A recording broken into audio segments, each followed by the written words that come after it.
The keycard didn't work. I stood at the front entrance of Delvane Technologies on a Tuesday morning in March, my coffee still warm in my hand, and pressed my badge against the reader. Nothing. I tried again. The little light stayed red. I remember thinking it was a system glitch. We'd had IT issues all month, so I waited. And that's when I saw Kendall walking toward me from inside the lobby. Kendall worked in HR. She was maybe 26 years old. She was holding a cardboard box and a sealed white envelope, and she could not look me in the eye. That's when I knew. My name is Mara Elaine Voss. At the time, I was 43 years old. I had spent 11 years at Delvane Technologies, longer than the current CEO, longer than anyone on the executive floor, except the receptionist and the head of facilities. I was the Chief Innovation Officer and the head of IP strategy. I had built the company's entire intellectual property division from scratch, 2 people and a shared filing cabinet, into a department of 34 professionals with a portfolio that had become, quietly and without much fanfare, the single most valuable thing Delvane owned. I held 12 active patents. Some of them were filed under my name alone. Most were filed jointly, under my name and the company's. Every single one of them had my signature on the original disclosure documents. Those patents were not decorations on a shelf. 3 of them were what I privately called load-bearing. Without those 3, Delvane's flagship software product, the one that had attracted a $1.2 billion acquisition offer from a global enterprise firm called Korath Group, could not legally operate. Not because of marketing, because of how intellectual property law actually works. But I'll get to that. Kendall handed me the box first, then the envelope. She said something like, "I'm really sorry, Mara." She set it to the floor. Inside the envelope was a single page, a termination letter. It was signed by Garrett Hale, the man who had been installed as CEO 18 months earlier by a private equity firm called Vance Capital. The letter cited strategic realignment of the innovation division, 4 words, 11 years, 1 cardboard box. A security guard I had never seen before appeared from around the corner and followed me to my office. Not walked with me, followed me. My team's desks lined the open floor between the elevator and my office door. I walked past all of them. Some people looked up. Most didn't. The ones who did looked away fast, not because they didn't care, but because they did. And there was nothing they could do, and everyone in that room knew it. I could feel the weight of their silence like something physical. I took what was mine, a photograph, a small plant, a USB drive with personal files I had backed up months ago, not because I expected this, but because I am careful by nature. My notebooks, my coffee mug. I left everything else. Garrett Hale had come in from outside. He had a reputation for cost-cutting and consolidation. In his first 6 months at Delvane, he had replaced or sidelined every original department head except me. I had survived not because he respected what I built, but because even he understood, at some level, that disrupting the IP division 3 months before a major acquisition would send the wrong signal.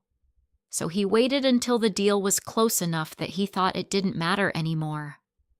I had been the last one standing, and now I wasn't. I stepped into the elevator. The security guard did not follow me in. The doors closed. I held the box against my chest and watched the floor numbers count down, and I thought about something very specific. I thought about a clause in a contract I had signed 9 years ago. What Garrett Hale did not know, what none of them knew, was that firing me did not sever my connection to those patents. It activated it. I sat in my car in the driveway for 20 minutes before I went inside. I didn't cry. I want to be clear about that, not because crying would have been wrong, but because what I felt wasn't grief. It was something colder, something more focused. I sat there with the box on the passenger seat and I took stock. That is the only word for it. I took stock. Here is what Garrett Hale thought he had done. He thought he had removed a department head, a senior employee, a woman who had served her time and could now be cleaned off the books before the merger closed. He thought the work I had done, the patents, the filings, the architecture, belonged to the company now, fully and cleanly. He thought my name on those documents was a historical footnote. He was wrong about almost everything. Let me explain how patent co-ownership actually works, because it matters. When a patent is filed jointly, meaning two parties are named as inventors or co-inventors, both parties retain a legal status tied to that patent. It lives in federal records at the United States Patent and Trademark Office. It does not disappear when one party leaves the company. It does not get resolved by HR. It cannot be reassigned without specific legal steps that require the named co-inventor's participation. When I had originally negotiated my employment contract 9 years ago, I had done it with a patent attorney named Claire Ashby. Claire was meticulous. She was the kind of person who read every footnote of every document and then read the footnotes of the footnotes. Together, we had built a co-inventor clause into my contract, language that specifically preserved my legal status on jointly filed patents, even in the event of termination. I had not done this expecting to need it. I had done it because Claire told me to, and I trusted Claire's judgment more than I trusted the goodwill of any executive I had not yet met. 3 of my 12 patents were the load-bearing ones. Those 3 were central to Delvain's core product, the system that Korath Group had specifically evaluated during their due diligence review. Take those 3 out of the equation, or cloud the ownership structure around them, and the acquisition becomes significantly more complicated. Not impossible, but complicated in a way that acquirers hate. Acquirers hate uncertainty. Acquirers hate legal risk. Acquirers hate anything that could slow a closing or reduce a valuation. Garrett Hale had presented those patents to Korath Group as clean, unencumbered company assets. His legal team had sent a due diligence package that listed my co-inventor status. It had to, it's public record, but described it in a footnote as administratively resolved upon separation. I didn't know that yet, but I would. What I did know, sitting in my driveway on that Tuesday afternoon, was this. Firing me didn't delete my name from the patent records. It just meant I was no longer getting a paycheck while my name stayed on documents that were worth over $1 billion. Garrett Hale had spent 18 months dismantling everything the original team had built. He had moved fast and he had moved with confidence because Vance Capital had given him the mandate and the cover to do it. He believed he was building something leaner, something more his. What he had actually done was hand me the only leverage I would ever need. I went inside, made coffee, and called Claire Ashby. Claire picked up on the second ring. I had not spoken to her in almost 8 months. We had no reason to be in regular contact. Things at Delvain had been stable, and I had not needed legal counsel for anything personal in a while. But the moment she heard my voice, she knew something had shifted. Claire was like that. She listened to tone before she listened to words. I told her what had happened. I kept it short. The keycard, the box, the letter, Garrett Hale's signature. Strategic realignment. There was a pause on her end. Then she said, "Okay, don't send any emails. Don't respond to anything from Delvain. Don't post anything anywhere. Give me 2 hours." I made more coffee. I sat at my kitchen table. I waited. When Claire called back, her voice had the particular quality it gets when she has found something useful. Calm, but with a precision underneath it. She confirmed what I had already suspected, but hearing her say it out loud made it real in a different way. The co-inventor clause in my original employment contract contained a notification requirement. Specifically, if Delvane entered into any commercial transaction, including an acquisition, a merger, or a licensing arrangement, that involved the transfer or encumbrance of patents on which I was listed as a named co-inventor, the company was required to notify me in writing within 30 days, and for certain categories of transfer, obtain my written consent. That clause had been standard protective language when Claire drafted it. The kind of thing that feels routine at the time. The kind of thing a busy legal team skims past during a contract review because it looks like boilerplate. It was not boilerplate. It had teeth.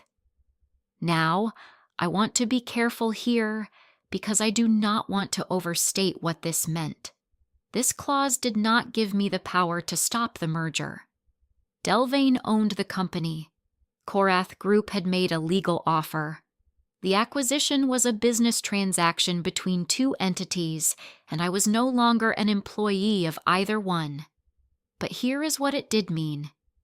If Delvane failed to comply with the notification requirement, which, given that I had just been terminated with no mention of any such obligation, they had already missed the window. The 30-day clock had started the moment the merger agreement was signed, which had happened 6 weeks before my termination. I had received no notification. Not a letter, not an email, not a phone call. That failure to notify created a legal deficiency in the patent transfer process. Not a fatal one, necessarily, but one that any competent acquisition attorney would look at and flag as a problem that needed to be resolved before closing. And then there was the second issue. 2 of my 12 patents were still in a pending review phase at the USPTO, the United States Patent and Trademark Office. Patent applications go through a review process that can take years. While a patent is pending, the named co-inventor retains specific procedural rights. One of those rights is the ability to file a declaration with the USPTO if she believes the patent is being transferred under representations that are materially inaccurate. In plain English, if someone was telling the buyer that my role in those patents had been resolved, and that was not true, I could formally flag that with the federal agency overseeing the review. Claire said, "We need to know exactly what Delvane told Korath Group in the due diligence package, specifically how they characterized your co-inventor status after your termination." I told her I didn't have access to that document. She said, "Do you know anyone on the Korath side who might?" I thought for a moment, and then I remembered a name. Daniel Foss. He was a senior deal analyst at Korath Group. He had spent 3 weeks on site at Delvane 6 months earlier, working through the technical due diligence review. His team had needed to understand the IP architecture, what the patents covered, how they connected to the product, what the licensing structure looked like. I had been his primary contact for that entire process. I had walked him through every filing. I had answered his questions clearly and completely because that was my job and because I believed in what we had built. Daniel was sharp. He was thorough. And at the end of his 3 weeks, he had shaken my hand and said, "Honestly, Mara, this portfolio is the whole reason we're here." I still had his contact information. I decided to reach out, carefully, professionally. Just a note, checking in, mentioning I had recently left Delvane, asking if he had any questions about the materials we had worked through together. It was not a trap. It was a door, and I knocked on it gently. I did not make noise. That was the first decision, and it was the most important one. There is a version of this story where I send an angry email, where I call Garrett Hale and tell him exactly what I think, where I post something on LinkedIn about integrity and leadership and what 11 years of work is apparently worth. I have seen people do those things. I understand the impulse. But I have also watched those people lose, not because they were wrong, but because they moved before they were ready. I was not going to move before I was ready. The merger closing date was 43 days away. That was my window, not to blow anything up, but to be ready when the moment came. Daniel Foss responded to my message within 4 hours. His reply was professional and warm. He said he had heard I had moved on from Delvine and that he was sorry to hear it. He said the work I had done on the IP review had been genuinely impressive. He asked how I was doing. We exchanged a few messages over the next couple of days. At no point did I ask him for anything directly, but on the 4th exchange, he mentioned almost offhandedly that he had noticed a few things in the due diligence package that seemed slightly inconsistent with what I had explained to him during the on-site review. He asked if I would be willing to have a brief call, just to help him understand something he was trying to reconcile internally. I said yes. On that call, Daniel did not send me anything officially. He was careful. He had his own obligations, his own exposure. But he described in clear enough terms what the due diligence package said about my patents. He told me that my co-inventor status was listed but described in a footnote as administratively resolved upon separation from the company. I wrote that phrase down word for word. Administratively resolved upon separation. I read it to Claire the next morning. There was a silence on her end that lasted about 3 seconds. Then she said, "That's not a legal term. That's not a process. That's a phrase someone invented to make a problem disappear on paper." She was right. Co-inventor rights under U.S. patent law are not resolved by a termination letter. They are not resolved by an HR process. They exist in federal filings. The only way to formally address them is through a legal assignment, a specific document signed by the named co-inventor, witnessed, recorded with the USPTO. No such document existed. No one had asked me to sign anything. No one had even called me. Claire spent the next 2 weeks building a file. Every relevant patent number, every filing date, every co-inventor designation, the exact language of the notification clause from my employment contract, the timeline showing when the merger agreement had been signed versus when I had been terminated versus when the 30-day notification window had closed. She cross-referenced everything against the USPTO's public records database to confirm every detail. It was airtight, not aggressive, just true. Documented, sourced, and verifiable by anyone with access to public federal records.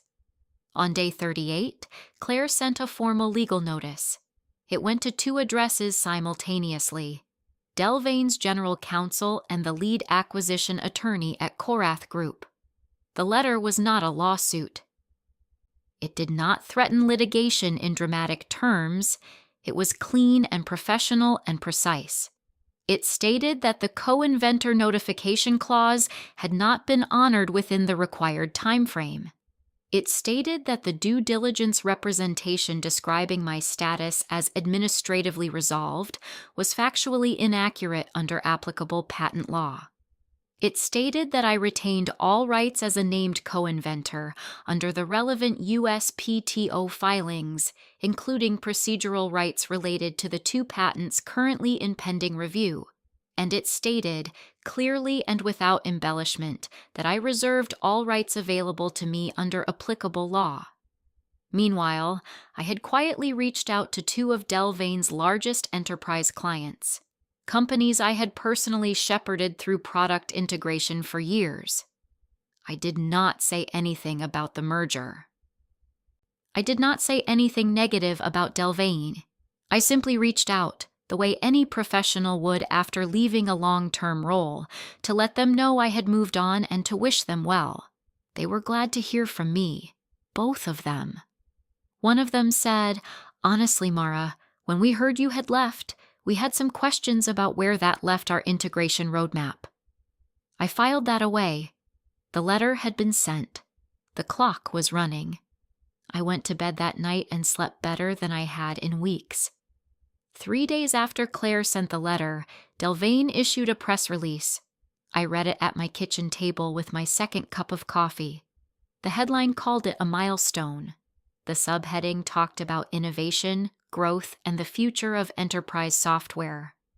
Garrett Hale was quoted in the third paragraph. He said, and I am not paraphrasing, that Delvane's IP portfolio was one of the cleanest, most defensible innovation stacks in the industry. I read that sentence twice. Then I set my coffee down and I looked out the window for a moment. He had written that. His communications team had written it, and he had approved it, and they had sent it to every major trade publication in the sector. 3 days after receiving a formal legal notice that the IP portfolio had an active, documented encumbrance tied to a named co-inventor whose rights had not been properly addressed. Either Garrett Hale had not told his PR team about the letter, or he had, and he genuinely believed it would disappear before anyone noticed. Both possibilities told me something important about how seriously he was taking this. 2 days after the press release, a photograph circulated on a financial news site. Roland Fitch, the managing partner at Vance Capital, the man whose firm had installed Garrett Hale and stood to profit most from the merger, was photographed at a private dinner with Korath Group's CEO. Both of them were smiling. Both of them were holding wine glasses up toward the camera. The caption described it as a celebratory dinner ahead of the anticipated closing. I looked at that photograph for a long time, not with anger. I want to be precise about that. What I felt was closer to clarity. The kind of clarity you get when you understand exactly what someone thinks of you and exactly how wrong they are. They thought the letter was noise. They thought I was a disgruntled former employee running a last-ditch move out of bitterness. They thought the whole thing would dissolve quietly if they ignored it loudly enough. I learned through a contact inside Delvane that Garrett Hale had told his legal team exactly that. "Disgruntled employee move," he had said. "It'll go away." He had delivered the same message to Roland Fitch, and Roland Fitch, who had far more experience and far more to lose, had apparently accepted that assessment. For now. I also learned that Korath Group's legal team had received Claire's letter and had not dismissed it the same way. That did not surprise me. Acquisition attorneys are paid to be paranoid. They are paid to find the problem that nobody else noticed and flag it before it becomes their problem. A formal legal notice from a named patent co-inventor, sent 43 days before a billion-dollar closing, was not something a careful legal team could simply ignore. At 11:47 p.m. on a Thursday, I received an email. The sender was Sandra Peel. She was listed in the Korath Group directory as Senior Vice President and Head of Legal. Her email was 4 sentences long. She introduced herself, referenced the letter she had received from Claire Ashby, and requested a call at my earliest convenience to, and this is the exact phrase she used, clarify certain representations in the IP schedule. I read the email 3 times. Then I closed my laptop and went to bed. I did not respond that night. I did not respond the next morning. I let 18 hours pass. Not to be difficult, but because I understood something about timing that Garrett Hale had never learned. The person who responds immediately signals that they are anxious. The person who responds on their own schedule signals that they are in control. I was in control. When I finally replied to Sandra Peel, I kept it to one line. "I'm available Thursday at 2 p.m. I'll have my attorney on the line." The Thursday call started at exactly 2 p.m. Claire and I were on one line, in my home office. I had a printed copy of every relevant document on the desk in front of me. The patent filings, the co-inventor clause, the notification timeline, the USPTO pending review status for both affected patents, and the specific footnote from Delvane's due diligence package with the phrase "administratively resolved upon separation" highlighted in yellow. On the other side of the call were Sandra Peel and two members of Korath Group's outside legal counsel. They were polite, professional, careful in the way that people are careful when they already suspect something is wrong and are trying to understand exactly how wrong. Sandra opened by thanking us for our time and saying that Korath Group simply wanted to ensure they had a complete picture of the IP schedule before closing. She framed it as routine. She said the word "clarify" twice in the first 2 minutes. Claire let her finish. Then she began. What followed was not a confrontation. It was not emotional.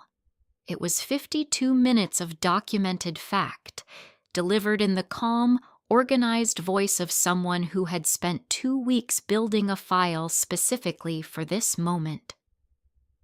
Claire walked them through the co-inventor filing records first, patent number by patent number, filing date by filing date, co-inventor designation confirmed against the public USPTO database.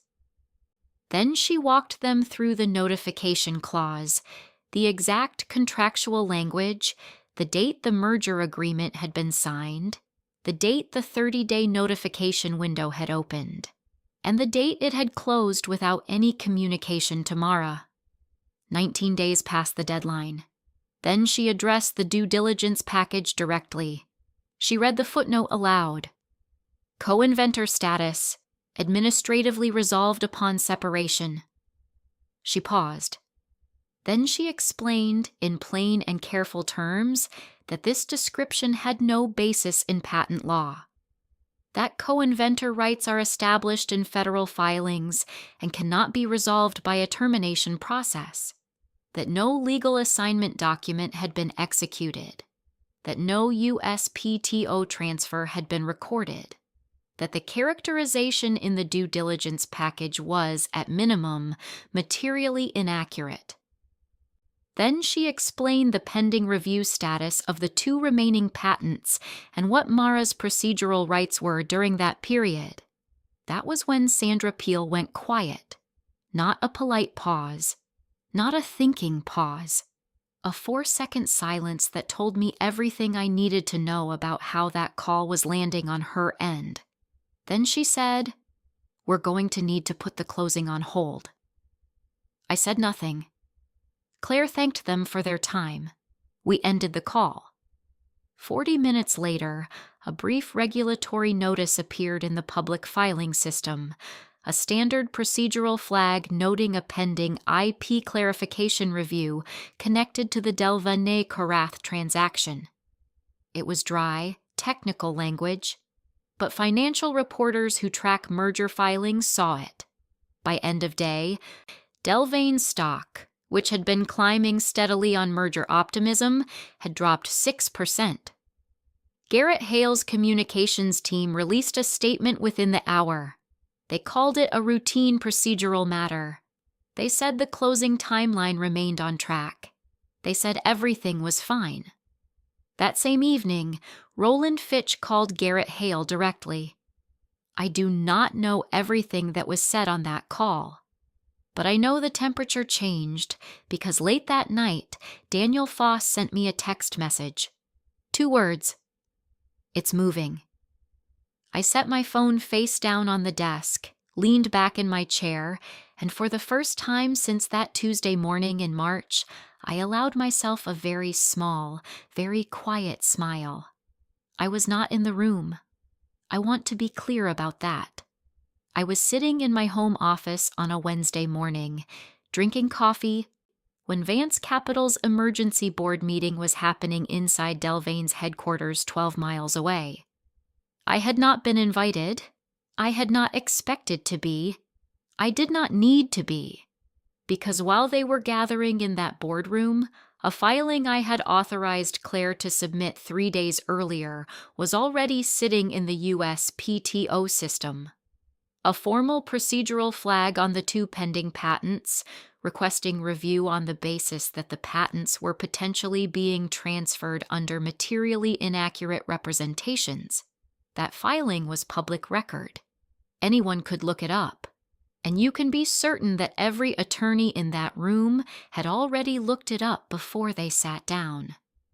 Here is what I later pieced together about what happened in that meeting. Korath Group's CEO had called Roland Fitch the evening before. Personally. Not through intermediaries, not through legal teams, personally. And he had been direct. If the IP encumbrance tied to Mara Elaine Voss was not formally resolved within 21 days, Korath Group would invoke the Material Adverse Change Clause in the merger agreement and withdraw from the transaction entirely. A Material Adverse Change Clause, people sometimes call it a MAC clause, is a provision in merger agreements that allows the buyer to walk away if something significant and negative emerges about the target company between the signing of the agreement and the closing. A disputed patent transfer with a formal USPTO filing attached and a named co-inventor who had not consented qualified. Korath Group's attorneys had reviewed it and concluded it qualified. If Korath walked away under that clause, Delvane would owe them a $47 million breakup fee. The deal would be dead. The stock would collapse further. Vance Capital's investment thesis, the entire reason they had installed Garrett Hale, restructured the company, and driven it toward this acquisition, would be destroyed. $47 million and a ruined deal. That was the cost of the footnote that said, administratively resolved. Inside the boardroom, Garrett Hale apparently argued that the co-inventor clause was unenforceable, that we were bluffing, that this was exactly what it looked like, a disgruntled former employee making noise, and if they simply held firm, it would collapse under its own weight.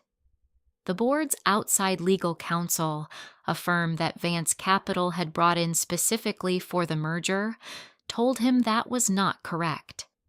They told him, on the record, in that room, that the clause was enforceable, that the USPTO filing was active and legitimate, that the due diligence representation describing the co-inventor status as administratively resolved was legally inaccurate, and that the only viable path to closing this transaction on any reasonable timeline was direct negotiation with Mara Elaine Voss. Hale pushed back. I am told he pushed back more than once. Roland Fitch cut him off. I have thought about that moment many times. I was not there to see it, but I have spoken to enough people who were close to the situation to understand what it meant. Garrett Hale had been brought in by Vance Capital. He served at their pleasure.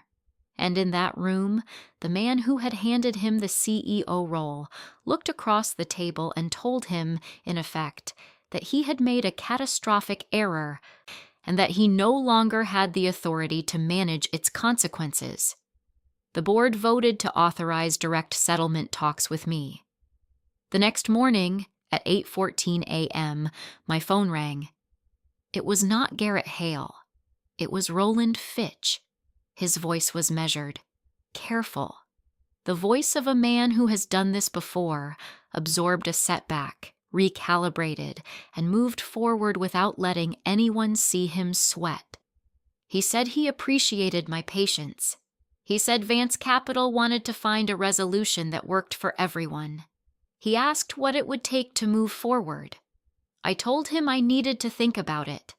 I told him I would get back to him within 24 hours. There was the briefest pause. He said, "Of course. Take your time." I thanked him and ended the call. I sat with that for a moment.